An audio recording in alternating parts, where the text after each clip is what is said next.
여러분 안녕하십니까. 3월 20일 새벽이 됐습니다. 저는 책입니다. 어제 방송에서 제가 버킷리스트를 다시 쓰고 있다 그렇게 말씀을 드렸더니 당장 선배 한 분이 이 정치판을 바꾸는 일은 대중이 각성하지 않으면 불가능한 일이라고 말씀을 하셨습니다. 포퓰리스트가 정치판을 휘젓지 않게 하려면 대중이 각성해야 하는데 그러려면 혁명적 사건이 있어야 한다. 대중을 각성시키는 혁명적 사건이 있어야 한다는 것입니다. 그렇습니다. 남북전쟁 외에 이 혁명적 사건이 거의 없다고 보이는 미국 사회도 마찬가지입니다. 아직도 미국에서는 대학생 학자금 비탄감, 부유세 신설 같은 반자본주의적 정책을 주장하는 이들이 등장을 합니다. 특히 대선 때 등장을 하죠. 예컨대 버니 샌더스 같은 자들입니다. 월스트리트 저널 같은 보수신문에서도 그런 논쟁에 관심을 보이고 있습니다. 과연 버니 샌더스를 욕할 수 있나? 보수층에서 이런 질문이 나오는 것은 처절한 자기 반성입니다. 반면에 아메리칸 퍼스트를 외치며 자국 이기주의를 노골적으로 드러내는 도널드 트럼프 같은 이도 다시 등장합니다.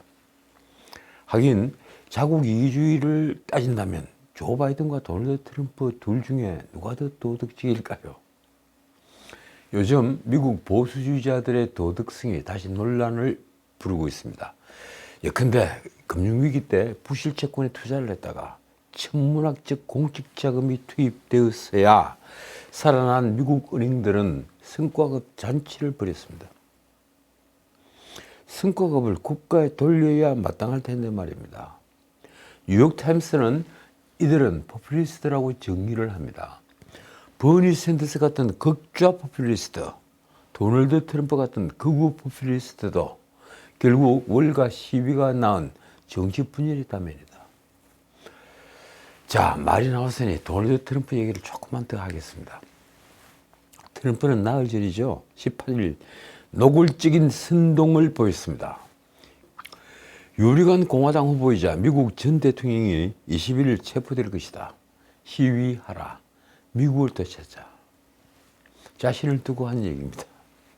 뉴욕 맨해튼 검찰청의 기소가 곧 있을 것으로 알려지자 자신의 지지층 결집에 나선 것입니다. 트럼프는 이날 부패한 맨해튼 지검에서 불법적인 수사 상황 유출이 있었다. 이는 범죄 혐의를 조작하기 위한 것이다 라고 주장을 했습니다. 나는 범죄 혐의가 입증되지 않았고 다른 검사들에 의해 수없이 기각된 지어낸 얘기로 체포당하게 될 것이다. 어디선가 아주 비슷한 상황이 벌어졌었죠. 우리나라에서 말입니다. 언론은 트럼프의 변호사였던 마이클 코언이 2016년 대선 직전에 이 성인물 배우죠. 이 스테프니 클리포드의 정언을 막기 위해, 그러니까 클리포드가 도널드 트럼프와 돈을 받고 어떤 특별한 관계를 맺었다 하는 그 정언을 막기 위해서 합의금 13만 달러를 지급을 했고 이것이 선거자금법 위반으로 유죄를 선고받은 사실을 주목했습니다. 코언이 당시에 수사검사와 박인을 한 겁니다. 그래서 자신의 범죄를 인정을 했고 그리고 형을 받았습니다. 맨해튼 지검은 트럼프 그룹이 코언에게 지급한 합의금을 법률 자문 비용으로 위장 처리한 것이 트럼프 전 대통령의 지시에 의한 것인지 조사를 하고 있습니다. 월스트리트 저널은 트럼프가 법정에 나갈 때 머그샷, 체포가 되면 앞에 딱 서서 찍고 옆으로 딱 찍고 하는 그 사진 아시죠? 머그샷. 이 머그샷 공개를 피할 수 있는지를 논의하고 있다고 보도했습니다. 자, 이제 우리나라 얘기입니다. 어제도 이재명의 사법 리스크가 조금 불어났습니다. 수원지검 형사 6부가 이재명의 측근 이화영을, 그러니까 평화부지사를 지냈죠. 이 이화영을 외환거래법 위반으로 추가 기소했습니다. 김승태와 공모해서 800만 달러를 북한에 전달한 혐의입니다. 검찰은 800만 달러는 당시 경기도지사였던 이재명의 정치적 이익을 위해 북한에 전달된 것이라고 결론을 내렸습니다. 이미 제가 수차례 방송을 한 대로 그중에 500만 달러는 경기도가 추진했던 북한 스마트팜 사업 비용 대납 목적이고, 그리고 300만 달러는 바로 이재명의 방북 비용 대납 명목으로 북한에 전달된 것으로 파악되었습니다. 경기도가 북한에 대한 스마트팜 사업비 지원이 어려워지자 이화영이 상방울 김승태라는 우회로를 통해 북한에 500만 달러를 전달했다는 것입니다. 돈이 전달된 시기는 2019년 1월에서 4월까지로 적시됐습니다. 한편 검찰은 300만 달러 역시 김승태가 이재명의 방북 비용을 대납한 것이라고 판단했습니다. 지방자치단체 자금으로 방북 비용을 마련할 수 없게 되자 이화영이 김승태와 논의해서 2019년 11월부터 2020년 1월 그 3개월 사이에 방북 비용으로 300만 달러를 북한에 전달했다는 것입니다. 그러나 이화영은 800만 달러는 상방울의 자체 대북 사업 비용이며 경기도와는 아무런 연관이 없다고 주장을 합니다. 자신과도 연관이 없다고 얘기를 하죠.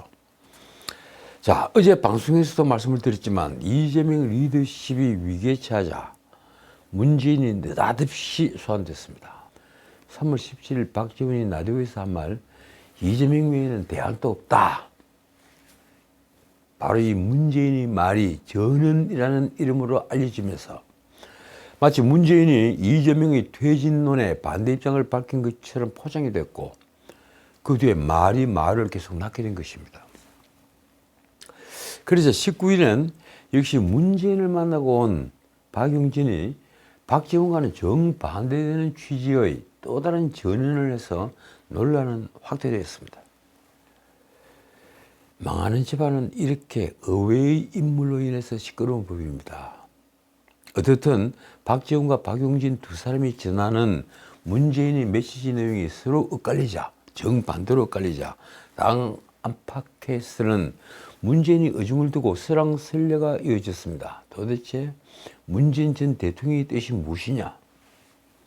그러자 이상민이 박지원이 발언을 두고 문 대통령이 과도하게 말씀하신 거고 전달한 분도 잘못 전달한 것이라며 작심 비판에 나섰습니다. 이 대표 말고는 대안이 없다는 것은 문 대통령의 판단인데, 얘기를 했다고 하더라도 박지원이 대외적으로 얘기할 일이 아니다. 그 뒤에 덧붙인 말이 아주 재밌습니다.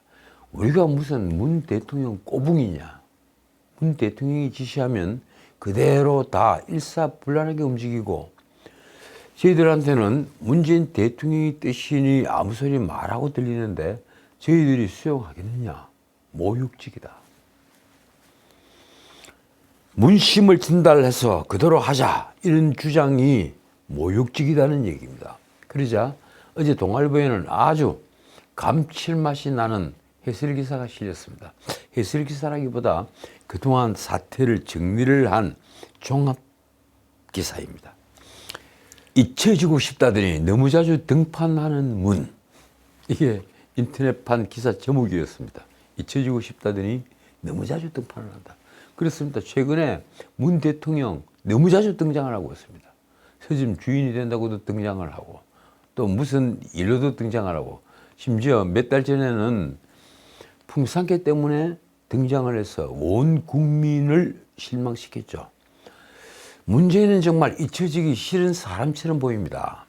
정확히는 늘 주목받는 주인공처럼 살고 싶으신 것입니다. 그런 한때 개량 한복 같은 옷을 입더니만 요즘은 청바지 차림을 합니다. 제가 청바지를 한 15년 입는데요. 청바지를 입는다고 서민이 되거나 젊어지는가요? 그런데 이 동아일보와는 달리 다른 신문들은 누가 거짓말을 하는 것인가 하는데 포커스를 맞췄습니다. 문재인 말을 전현이라며 옮긴 박지원, 박용진 두 사람 가운데 누구 말이 옳은가? 자, 이렇습니다. 이재명이 대안은 없다는 말이 문심인가? 아니면 박용진이 전언한 대로 당이 결단해야 한다는 그 말이 문심인가? 아니면 문재인은 사람을 봐가면서 말을 바꾼 것인가? 비명계 박용진이 19일 페이스북에 쓴 자신이 17일 양산에 갔을 때 문재인이 한 말은 이렇습니다. 민주당이 조금 달라지고 뭔가 결단하고 그걸 중심으로 또 화합하면 내년 총선은 국민 신뢰를 얻을 수 있을 것이다. 민주당이 뭔가 결단을 하고 그 결단한 것을 중심으로 새로 화합을 해야 한다. 그러니까 앞에 박지훈이 지난 말과는 완전히 다른 말입니다. 여러분 눈에는 누가 거짓말쟁이로 보이십니까? 박지훈입니까? 박용진입니까? 어떻든 이 모든 일은 이재명에게 사법 리스크가 중첩되면서 그가 설 자리가 없기 때문에 벌어진 일입니다. 설 자리는 없는데 눈 아래는 지금 천길랑 떨어집니다. 그런데 더 큰 문제는 설 자리가 없는 이재명을 대신할 비명계의 구심점 역시 없다는 것입니다. 그 구심점 역할을 할 새로운 스타가 없다는 것입니다. 언론은 이를 두고 이렇게 썼습니다. 당 리더십 공백 상태가 문재인을 다시 소환하고 있다. 그러니까 새로운 스타가 없으니까 그 리더십 공백을 메꾸기 위해서 문재인 전 대통령을 다시 불러내고 있다는 것입니다. 어떻든 박용진이 전원이자 문재인이 언급했다는 결단이 이재명의 사퇴를 포함한 거취 문제를 말한 것 아니냐는 해석이 나왔습니다. 그런데도 앞서 박지훈이 던졌던 전원의 파장도 여전했습니다. 문재인이 했다는 말, 이재명 외에는 대안이었다. 이 언급에 진짜 그런 말을 한 것이냐 하는 의문보가 계속 지금 따라붙고 있는 것입니다. 대부분 친문인 비명계는 불쾌하다는 반응을 보였습니다. 이상민이 한 아까 제가 말씀드린 꼬붕 발언은 그래서 나왔습니다. 이상민은 모욕적이라는 표현까지 썼습니다. 전직 대통령으로서 해야 될 말이 있고 안 해야 될 말이 있다. 대통령의 뜻이 그러니까 아무 소리 마라 이런 식으로 들린다. 더 모욕적이다. 박용진이 전한 말도 모욕적이라는 얘기입니다. 어쨌든 친문계는 확인 작업에 들어간 모양입니다.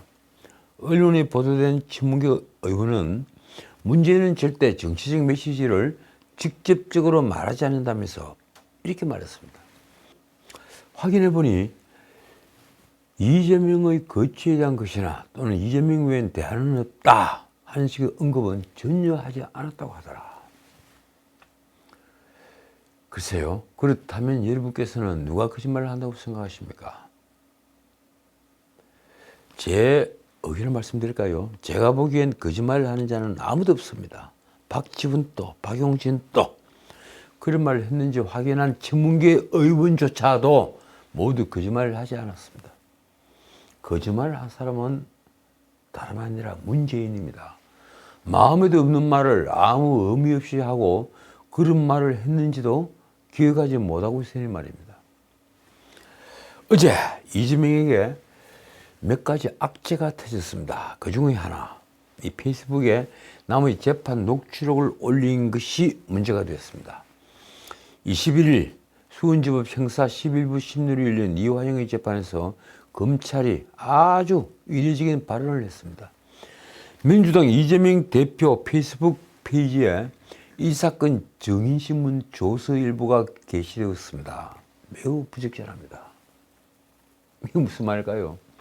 그러니까 이 합의 11부 형사재판의 정인신문 조서가 무슨 연유인지 모르겠지만 이재명의 페이스북에 그대로 옮겨 실렸다는 얘기입니다.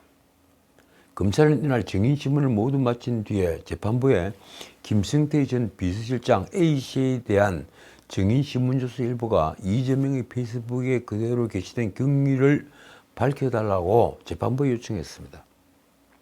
검찰이 이 사건과 관계없는 이재명이 정인신문 조서를 확보해 다른 목적으로 사용한 것으로 보인다. 매우 부적절하다며 한 말이 이렇습니다. 해당 정인신문 녹취서는 재판부와 변호인, 검찰만 열람 등서가 가능한 자료로 본건 소송과 무관한 제3자에게 제공된 경위를 확인해 주기 바란다. 이에 대해 재판부는 이화영, 박용철 피고인의 변호인이 열람 복사를 신청해서 허가한 바 있다고 밝혔습니다. 두 피고인의 변호인을 일단 의심하는 것입니다. 재판부의 말이 이렇습니다. 진행 중인 형사재판의 소송 서류가 외부에 노출되는 일이 적절한지 의문이다. 당연히 적절하지 않죠. 재판부는 있어서는 안 될 일이라며 절차 중에 소송행위 이외에 재판에 영향을 미칠 수 있는 행위가 있어서는 안 된다고 경고했습니다. 이재명이 페이스북에 게시한 소송 서류는 지난 1월 이화영 재판에 증인으로 출석한 A의 증인신문 녹취서입니다. 증인신문 조서 그대로를 옮긴 겁니다. 아마도 이를 올린 것은 김성태와 이재명이 가까운 사이라고 말했다는 언론 보도가 나왔는데 둘의 친분은 들은 이야기라고 말한 증인의 증언 때문으로 보입니다. 그러니까 김성태와 이재명의 친분은 들은 이야기다 하는 증인의 증언을 무슨 이유에 쓴지 자신의 페이스북에 그대로 옮겨서 나는 김성태와 사실 잘 모르는 사이예요. 이 말을 하고 싶었던 것입니다. 한편 이 성남도시개발공사 전략사업실장을 지낸 정민용이 서울중앙지법 형사합의 23부 김용 재판에서 한 증언도 화제였습니다. 거의 모든 언론에서 인터넷판에서는 톱으로 다 다루더군요. 정민용은 2021년 유원홀딩스 사무실에서, 그러니까 정민용이 유동규와 함께 설립했던 유원홀딩스 사무실에서 유동규에게 건넨 1억 원이 김용이 사무실을 다녀간 뒤에 사라졌다고 증언했습니다. 정민용은 2021년 4월에서 8월까지 이 남욱으로부터 4차례에 걸쳐 8억 4,700만 원을 받아 유동규에게 건넨 혐의를 받고 있습니다. 검찰은 이 가운데 6억 원이 김용 측으로 건너갔다고 보고 있습니다. 이까지는 여러분들도 다들 알고 계시죠. 정민용이 검찰 주신문에서 한 답변이 이렇습니다. 2021년 2월 전에 유동규가 대선 경선 자금이 필요하다고 했다. 당시 유동규가 김용의 전화를 끊으며 용의 형이 직능부장을 맡았다. 그 자금으로 20억 원 정도 필요할 것 같다고 얘기했다. 정민용은 당시 미국에 있던 남욱에게 유동규의 돈 요구 사실을 전달했고, 그리고 2021년 4월 말 남욱의 측근인 이모 씨로부터 현금 1억 원을 전달받았다고 했습니다. 그 돈을 유동규가 주도해서 설립한 유원홀딩스 사무실로 가져가 유동규에게 건넸다고 했습니다.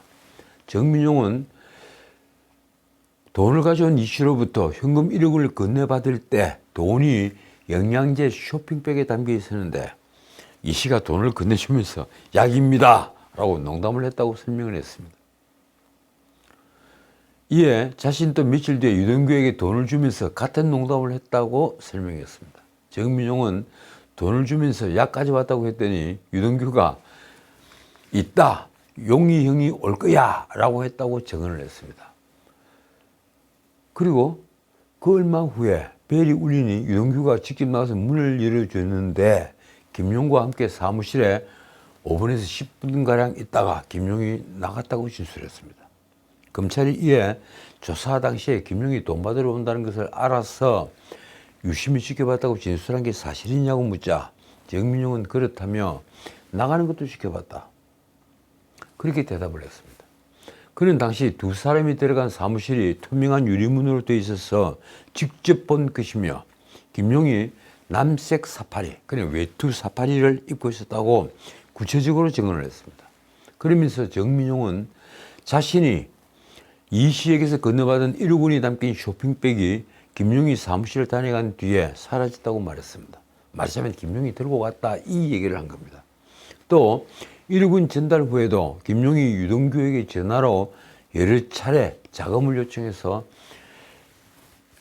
유 씨도 그래 유동규도 쪼이고 있구나라고 생각했다고 말했습니다.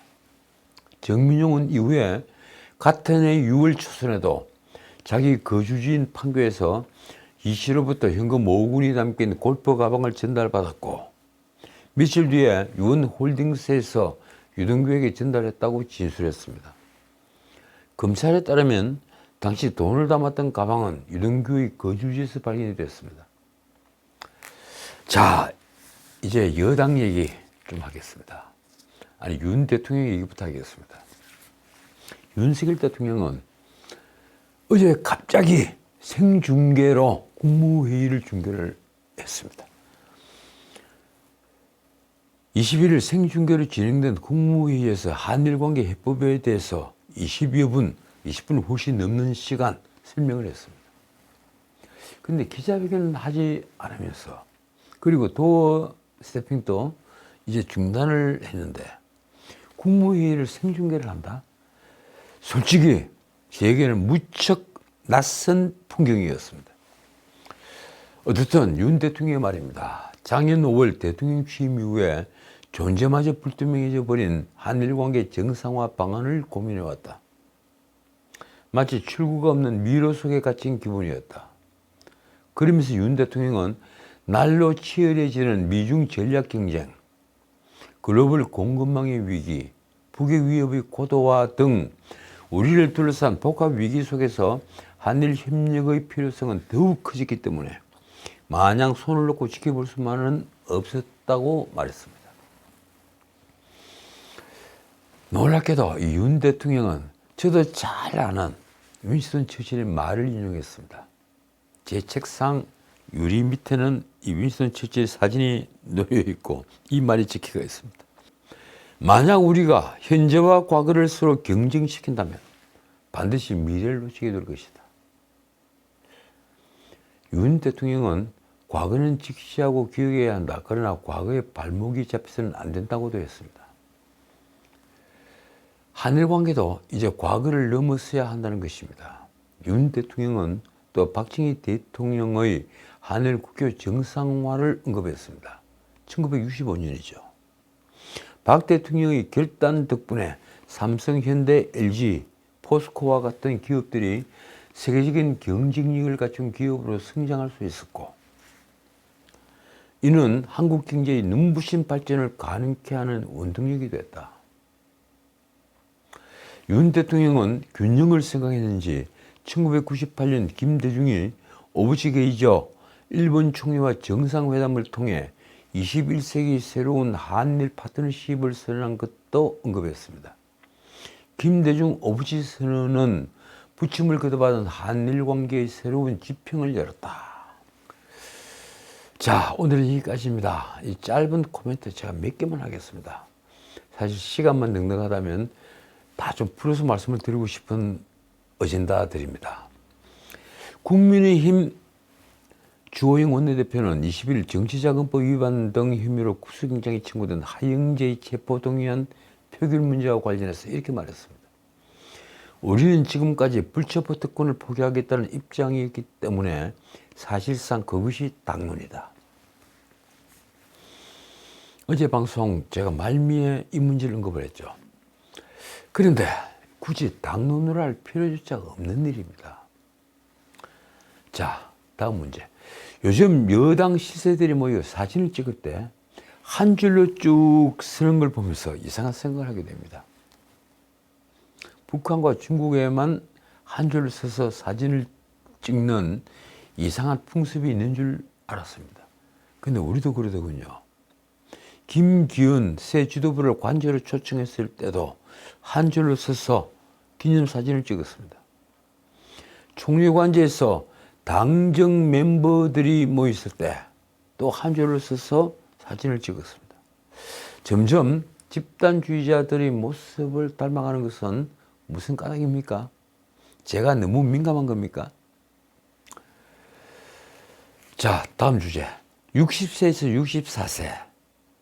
그러니까 60세를 넘어서 아직 노인이 되기 전인 64세까지 고용률은 60%. 미국과 영국보다 높습니다. 결국 60대 취업자 비중이 처음으로 20%를 넘었습니다. 국내 취업자 5명 중에 1명이 60대라는 것입니다. 반면 20대는 구직을 포기하거나 단임하거나 생각하지 않거나 좀 쉽니다. 이렇게 응답을 하거나, 그래서 실업자 통계도 들어가지 않는 이들이 무려 50만 명입니다. 젊어서 가장 잘하는 게 공상이라는 것은 저도 잘 압니다. 저도 젊은 시절이 있어서의 말입니다.